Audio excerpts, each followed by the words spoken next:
안녕하세요, 최 원장입니다. 지난 영상에서 뭉뚱그리는 국어 문제에 대해 말씀을 드렸는데요. 그 문제의 원인이 바로 오늘 얘기하려는 성형수술된 국어입니다. 성형수술된 국어, 이런 말 처음 들어보셨죠? 문자에는 모양, 소리, 뜻이라는 요소가 있습니다. 성형수술이라 했으니 모양에 관련된 얘기겠죠? 성형이 이룰 성자의 모양 형자잖아요. 여러분은 모양, 소리, 뜻 이 세 가지 중에서 어떤 게 가장 중요하다고 생각하세요? 대부분 뜻이라고 대답하더군요. 뜻이 통하는 게 가장 중요하겠죠. 그래서 모양을 바꾸는 건 별 문제가 안 될 거라고 생각한 모양입니다. 그러나 그렇지가 않았습니다. 아는 동생이 덕유마을에 삽니다. 입구에는 한글로 덕유마을이라고 쓰여 있죠. 덕유가 뭐죠?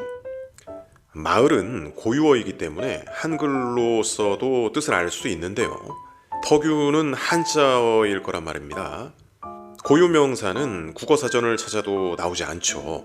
결국 이 뜻은 알 수가 없습니다.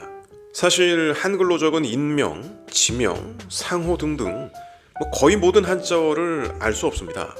암호가 돼버리는 거죠. 다행히 덕유는 검색을 통해 찾을 수 있었습니다. 덕자에 넉넉할 유, 덕이 넉넉한 마을이라는 뜻이었습니다. 덕유마을 사람들이 이 뜻을 알까요?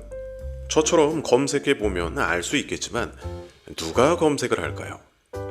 그냥 사는 겁니다. 모양, 소리, 뜻 중에서 바꾼 건 모양밖에 없는데요. 결국 뜻을 모르게 되고 뜻을 알 수 없는 말들에 둘러싸여 사니 모르고 사는 걸 당연하게 여깁니다.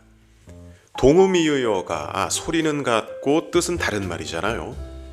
그런데 언젠가부터 이걸 동형어라고 부르는 게 들리더라고요. 동형어는 모양이 같다는 겁니다. 이 성형수술 굳히기를 하겠다는 의지가 보여요. 제 전화기 키보드로 가를 치고 한자 변환키를 누르면 29자가 뜹니다. 다 모양이 다르고 뜻도 다르죠. 우리는 이걸 다 가로 성형수술하고 이젠 소리만이 아니라 모양도 같다고 하려는 겁니다. 어떻게 구분하죠? 고는 39자가 뜹니다. 기자는 64자가 떠요. 기운 기자도 있고요. 용기할 때 쓰는 그릇 기자도 있고, 기약할 기, 기록할 기, 틀기, 일어날 기, 기특할 기, 제주 기, 터 기, 깃발할 때 기도 있고요. 아니 이걸 기 하나로 어떻게 다 구분하겠습니까? 제가 지금 딱 세 자, 가, 고, 기 이것만 얘기했는데 이것만 132단어입니다. 그런데 국어 전체를 이렇게 기록을 하니 어마어마한 단어들이 묻혀버리지 않겠습니까? 문제가 없을 수가 없지요. 앞뒤 문맥으로 구분한다는 분들도 있는데요. 그걸로 다 구분이 되면 이런 영상 만들 일도 없었겠죠. 국어에 대한 착각이 심각한 상황입니다. 자랑스러운 한글에 대한 자부심은 높은데 문해력은 꽝이 되고 있습니다. 한글은 세종대왕이 만들었습니다. 세종대왕은 한글을 이렇게 쓰라고 만든 걸까요?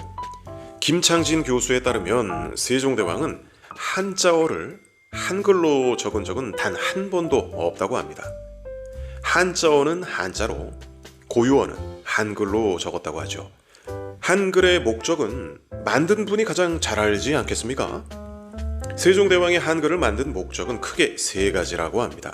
첫째는 한국말을 어순 그대로 적을 수 있도록 만들었습니다. 한문을 쓸 때는 우리 어순대로 적을 수가 없었으니까요. 둘째는 고유어, 그러니까 토박이 말을 위한 글자로 만들었습니다. 예를 들어 새, 손, 머리 같은 토박이 말이 있는데 한자만 있던 시절에는 이걸 조, 수, 두라고 적을 수밖에 없었습니다. 이런 상황에서는 안 쓰는 토박이 말들이 잊혀져 버리겠죠. 세종대왕 덕분에 토박이 말이 기록될 수 있었고 잘 보존될 수 있었습니다. 셋째는 한자어의 발음 기호로 만들었습니다. 한자 발음이 통일되지 않으면 혼돈이 계속될 테니까요. 당시 각 지방마다 한자 발음이 달랐다고 하죠. 자, 문자의 3요소는 모양, 소리, 뜻이라 했습니다. 토박이 말은 한글로 써도 문자의 3요소가 다 갖춰집니다. 하지만 한자어까지 한글로 적으면 이 3요소 중에 하나를 갖추지 못하게 되죠. 김창진 교수는 이거를 불구적 언어가 된다고 표현하더라고요. 혼돈이 생길 수밖에 없습니다. 지금 옆에 있는 분 이름 뜻 한번 뭔지 물어보세요. 자기 이름 뜻이니까 다 알 것 같으시죠?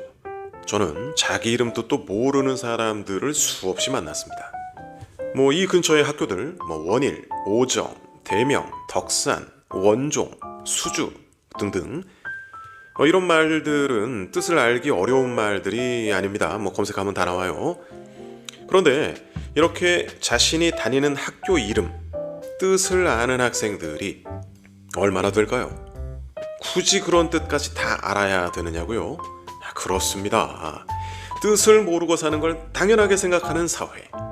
이런 사회의 문해력이 어떻게 좋을 수가 있겠습니까?